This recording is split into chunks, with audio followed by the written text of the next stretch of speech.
It always begins with a small tug, a test that almost feels harmless. Someone makes a comment that seems innocent but carries weight, a tone that suggests you are responsible for their feelings. They say things like, "I guess you are too busy for me," or "Maybe I just don't matter anymore." At first you want to correct them, to rush in and explain that you do care, that you did not mean to hurt them. You feel the pressure to prove your goodness, and that is the opening of the trap. Manipulation never starts with obvious control. It starts with a whisper that makes you question yourself. The reason it works is because you are wired to value connection.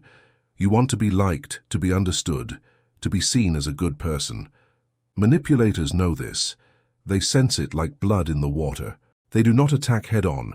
They test the edges, pushing a little guilt, dropping a little blame, waiting to see if you flinch. The moment you lean forward, the moment you explain yourself, you have given them the key. You are telling them without words, "Yes, I care so much about how you see me that I will bend to your frame." And once they see that, they tighten their grip. It is rarely loud in the beginning. It is a sigh, a silence, a subtle withdrawal of warmth. They let you feel their disappointment, and in that quiet you rush to fill the space with apology or defense. That is the first hook. And when you take it, you're no longer standing on equal ground. You have entered their game, and their rules are always tilted in their favor. They thrive on the energy you spend proving yourself. They grow stronger the more you explain.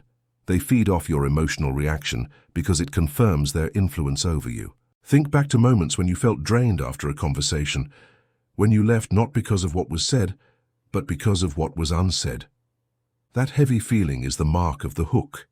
It works because it does not need proof. It only needs your reaction. You are not manipulated when someone tries to control you. You are manipulated when you respond in the way they want. And almost always, that response is defense. "I did not mean it, you misunderstood me, I swear I care." These words seem noble, but they are chains. The real danger of the first hook is that it builds a pattern.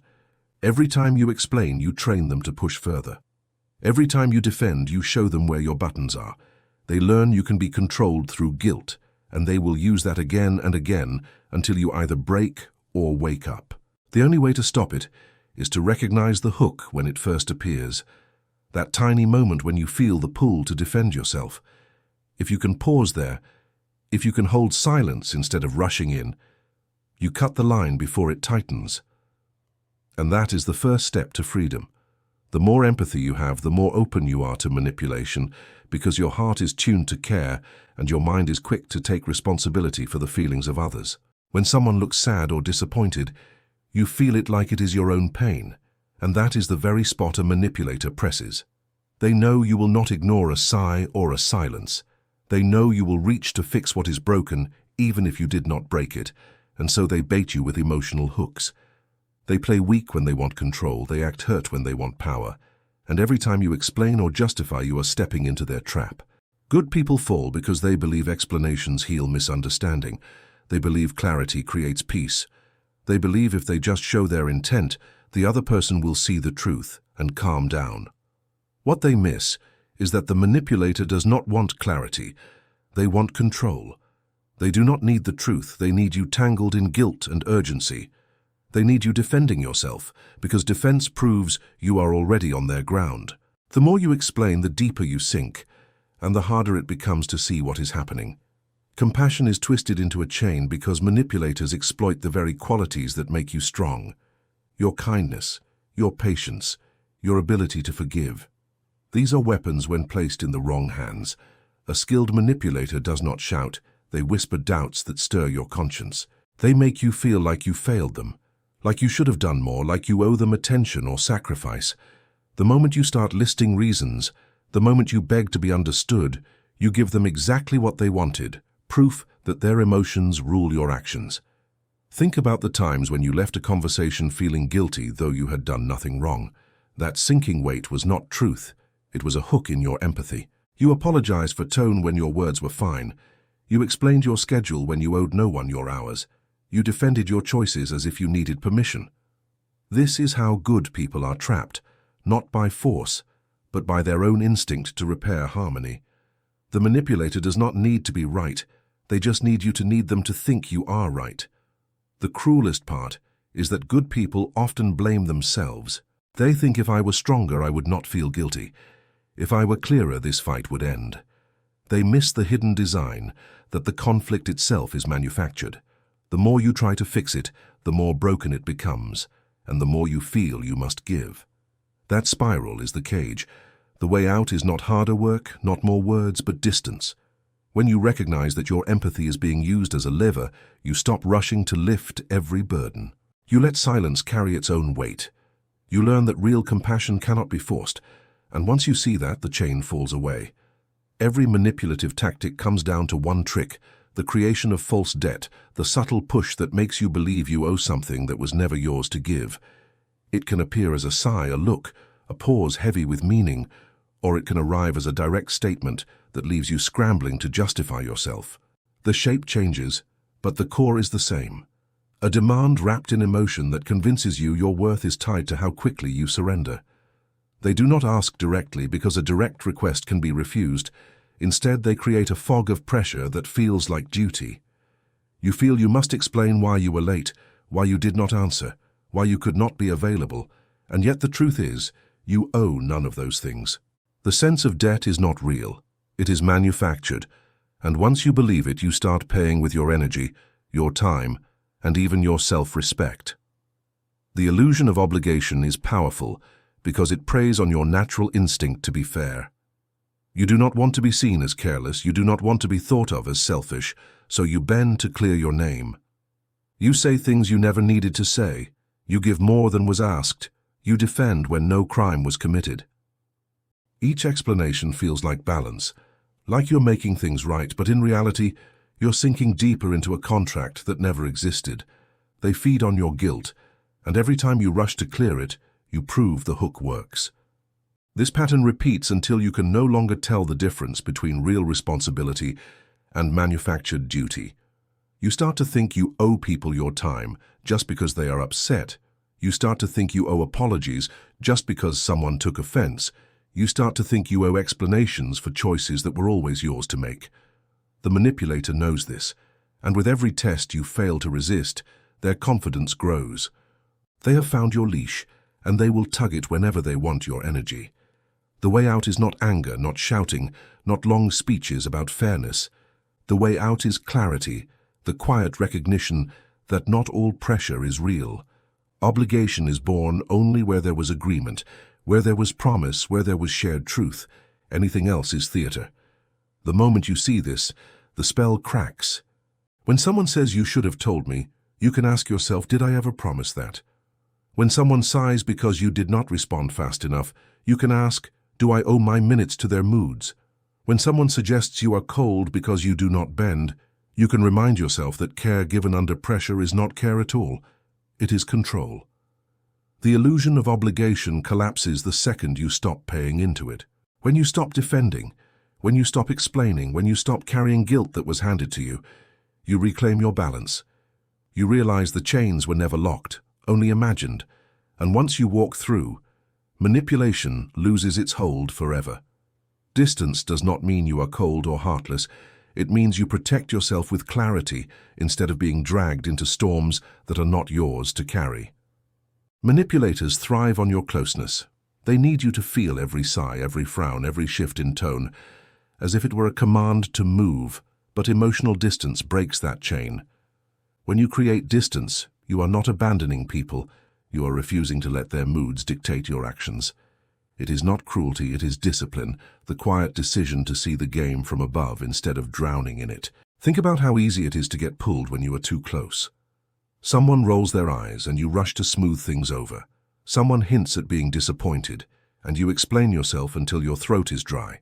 Someone accuses you of not caring and you empty your energy proving that you do. This is what happens when you are entangled, when their emotions flow straight into your own. Distance cuts that line. You feel the tug, but it no longer drags you. You pause, you breathe, you let their words hang in the air without rushing to fix them. That pause is armor, because nothing pierces silence unless you let it.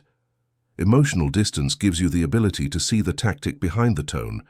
Instead of reacting to the words, you notice the pattern. You realize the accusation is not about truth, but about control. You see that the guilt they hand you is not yours to hold.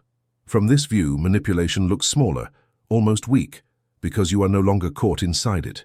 You can choose your move with calm instead of compulsion, and in that calm, you are untouchable. The fear most people have is that distance will make them seem uncaring. But caring does not mean bending at every push. Caring does not mean giving away your peace to anyone who demands it. Real care can only exist when it is chosen freely, not forced through guilt. Distance is what protects your ability to care without being controlled. It allows you to give love without chains, to help without being drained, to listen without being owned. The truth is, people who manipulate hate distance because it starves them. They rely on instant reactions. They live on your rush to defend and explain. When you no longer respond, when you sit back with calm eyes and steady breath, they feel powerless. They push harder at first, louder, sharper, but the more you stay composed, the more their efforts collapse.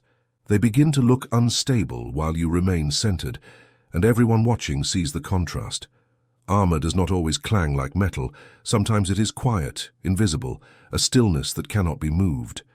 Emotional distance is that stillness. It does not fight every attack, it lets attacks bounce off.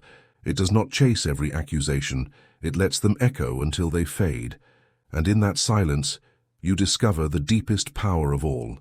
The power to remain yourself, while others lose themselves trying to shake you.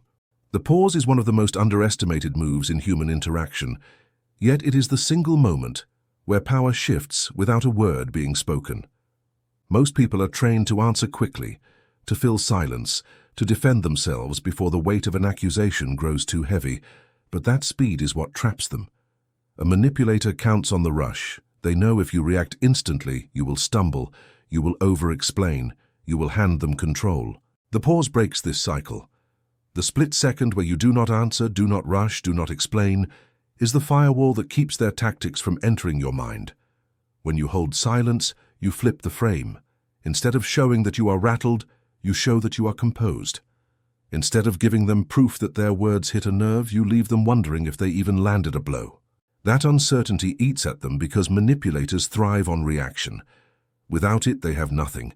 They begin to overplay, repeating themselves, adding pressure, sounding more desperate, and with each push, they expose the emptiness of their tactics. You have not argued, you have not defended, you have simply paused, and already the ground has tilted in your favor. The beauty of the pause is that it works anywhere, in business, in friendships, in love. Someone questions your decision in a meeting, expecting you to jump in and justify. You wait, you breathe, you let the room feel the silence, and suddenly the weight shifts to them. They must prove why their criticism matters. Someone in a personal relationship accuses you of not caring, expecting a flood of reassurances. You hold the pause, you stay calm, you let the moment hang, and they are left facing their own emotions instead of dragging you into them.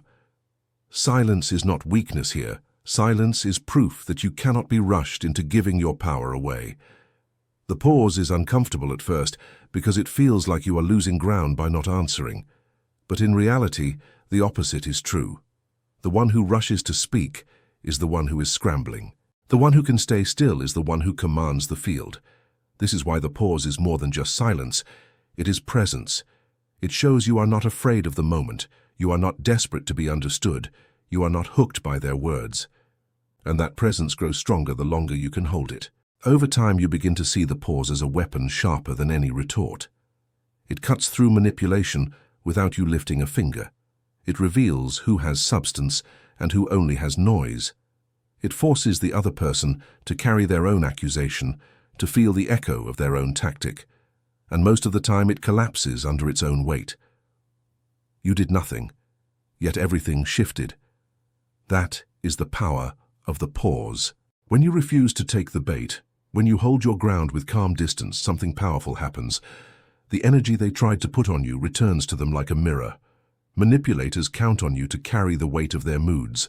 They expect you to soak up their frustration, their guilt, their blame, and then respond in ways that give them control. But when you do not react, when you remain steady and unbothered, the pressure they push forward has nowhere to land.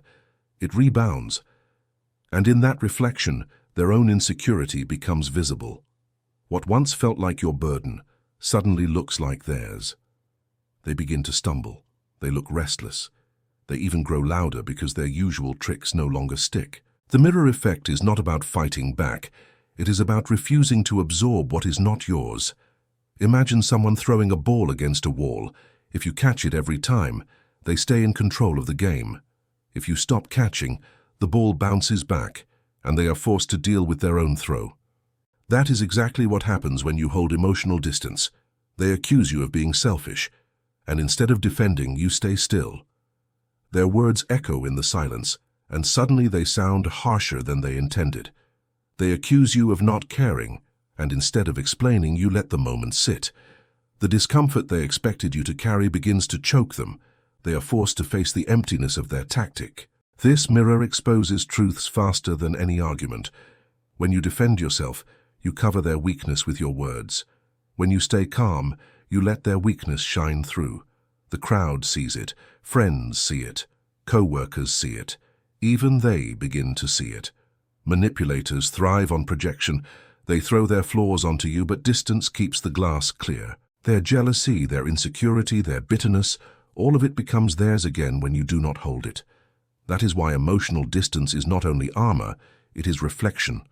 Most people believe power is in fighting, in pushing back with equal force. But the mirror effect shows the opposite. Real power is in non-absorption, in the refusal to accept false weight. You are not cold for doing this. You are simply fair. You are allowing them to own what is theirs, and the truth is they cannot handle it. The moment they see themselves reflected, their control begins to collapse. They become unsettled, because manipulation requires a willing partner. Without your reaction, the dance ends. Over time, this effect changes how others see you. You are no longer the one who gets dragged into petty games. You are the one who makes others reveal themselves. You do not accuse, you do not argue, you do not explain. You simply let people face their own reflection. And that quiet ability makes you untouchable. Guilt is the sharpest tool in the manipulator's hands because it does not need evidence. It only needs your heart to bend under the weight of suggestion. They will call you selfish, they will call you cold, they will call you ungrateful, and for a moment you feel the sting because you care about being seen as good. That moment is what they want. That flinch is their entry. The second you start explaining, the second you start defending, the guilt locks around you like chains. But guilt is never as solid as it feels. It is smoke, and it only lingers if you breathe it in. When you stay calm and detached, when you hear their words without rushing to fix them, the smoke cannot cling. They try to shame you into compliance, but shame cannot live where it is not accepted. The trick is to see guilt for what it is, a frame, not a truth. A frame says you must be wrong because I am upset. You must be cold because I feel ignored. You must be ungrateful because I expected more. If you step into that frame, you are trapped. If you refuse it, the frame falls apart. Manipulators hate this because they rely on your instinct to care more about their approval than your peace. When you no longer need their approval, their weapon loses its blade. It helps to remember that guilt is often projection. They accuse you of being selfish while hiding their own selfish demand. They call you ungrateful while refusing to see what you have already given. They call you cold when they cannot control your calm. Once you see this, you stop absorbing the words as truth and start seeing them as tactics. You no longer feel the need to argue. You simply let the words float, and the silence makes them lose power. The more you practice, the lighter you feel. You begin to realize that real love, real care, real connection never comes wrapped in guilt. True relationships do not need you to shrink in order to prove your worth. Manipulation needs guilt because guilt clouds your judgment. It makes you doubt your strength. It makes you hand over control. But the moment you stop breathing it in, the cloud clears. What once felt heavy now feels hollow. What once seemed like truth now dissolves into nothing. The strongest move is not a long speech, it is not shouting back, it is calm presence. When someone says you are ungrateful, you let the words hang and respond only with steady eyes, or a simple "that is how you see it." No defense, no panic, just serenity. The more you do this, the more people learn that guilt does not work on you. They will push harder at first, then retreat because smoke cannot choke someone who refuses to inhale. And in that moment, you see the truth. Guilt was never power, it was only illusion. Once you stop accepting it, it disappears. Presence carries a weight that words cannot, and the people who master it understand that explanation often weakens more than it strengthens. When you explain too much, you signal that you are nervous, you show that you fear misunderstanding, and you hand the other person the authority to judge your worth. But when you hold yourself with calm certainty, when you show that you do not need to prove, you create an energy that others cannot ignore. Presence is authority because it says, I know who I am, and I do not require your approval to remain steady. Think about the power of a simple phrase delivered without tension. That's not how I see it. No defense, no long speech, no desperate rush to be understood, just a steady refusal to step into their frame.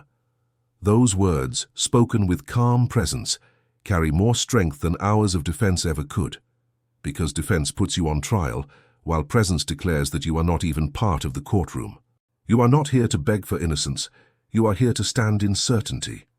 And certainty bends the room. Manipulators and critics thrive on pulling people into long explanations. The more you talk, the more they twist, the more you justify, the more they poke holes. Every added sentence gives them fuel, but when you stop explaining, when you sit back and let silence do the heavy lifting, the air changes. They run out of material because you do not feed them. They become the ones exposed, because while you sit calm, they scramble to keep the attack alive. Presence flips the roles without effort. This is why emotional distance is so important. When you are entangled, you react. When you are calm, you radiate presence. The two cannot exist together. Distance creates the space that makes your presence feel unshakable. You are no longer dragged by moods, no longer pulled into battles of words. You become someone who observes instead of absorbs, and that alone makes people cautious, because they cannot read you, they cannot provoke you, they cannot bend you. Authority lives in that mystery. You do not need to be loud, you do not need to be harsh, you do not even need to dominate the room. Presence is quiet, but undeniable. It shows in how you sit, how you breathe, how you hold your gaze. It shows in the fact that you are not rushed, not desperate, not swayed by petty jabs. People respect that stillness even if they do not understand why. They feel it before they name it, and they respond to it with caution. When you stop explaining and start embodying presence, you find that arguments die before they begin. People sense that you are not moved by small attacks. They sense that you will not play the game of guilt or shame. And slowly, your presence becomes authority, not because you fought for it, but because you no longer dilute it with explanations. True mastery is not when you win arguments or prove yourself right. It is when the argument itself no longer exists in your world. At this stage, manipulation does not even register as a threat, because you have moved beyond the need to fight for approval. You no longer feel the pull to defend. You no longer feel the sting of false guilt. You no longer feel the pressure to explain yourself into acceptance. You stand so far above the noise that the tricks which once hooked you fall flat before they even land. This is the final evolution, the state of being untouchable. Being untouchable does not mean being arrogant or unkind. It means you have developed a level of self-trust so deep that outside opinions cannot shake it. You know who you are, you know what you stand for, and that knowledge acts as armor stronger than any reaction ever could. When someone accuses you, you do not rush to clear your name. You let the words float and fade because you know your worth is not decided by their mouth. When someone tries to guilt you, you do not bend under the weight of their disappointment. You see it as their burden to carry. When someone tries to provoke you, you do not rise because provocation only works on the reactive. You remain steady, and your stillness makes their energy collapse under its own weakness. At this stage, silence is not just a tactic, it becomes aura. People feel it when you walk into a room. They sense that you are not to be pushed, not to be baited, not to be tangled in small games. Even those who might have tried to manipulate you before hesitate, because the air around you signals that it will not work. They know any attempt will only make them look unstable, while you remain calm and unmoved. This is the kind of respect that cannot be demanded. It is built stone by stone through restraint and discipline, until your presence speaks louder than any defense ever could. The untouchable do not waste energy on convincing or correcting. They understand that reputation is not about being seen as good, it is about being felt as strong. They do not care if they are misunderstood, because they know misunderstanding fades, while authority remains. They do not chase being liked because they know being liked is fragile, but being respected is lasting. They choose stillness over struggle, clarity over noise, presence over explanation. And with every calm refusal to engage in manipulation, their power grows. This is not the absence of emotion, it is mastery over it. You still feel, you still care, but you decide where your energy flows, and it never flows toward games meant to trap you. At this point, manipulation is no longer a battle. It is background static, faint and irrelevant. You are untouchable not because you resist harder, but because you no longer need to resist at all. Maybe this video helped you see yourself, or someone you know in a different way. Feel free to let us know via a like or in the comments. And if you want more wisdom and guidance in becoming a better version of yourself, subscribe now. This is the moment to start becoming the person you really want to be.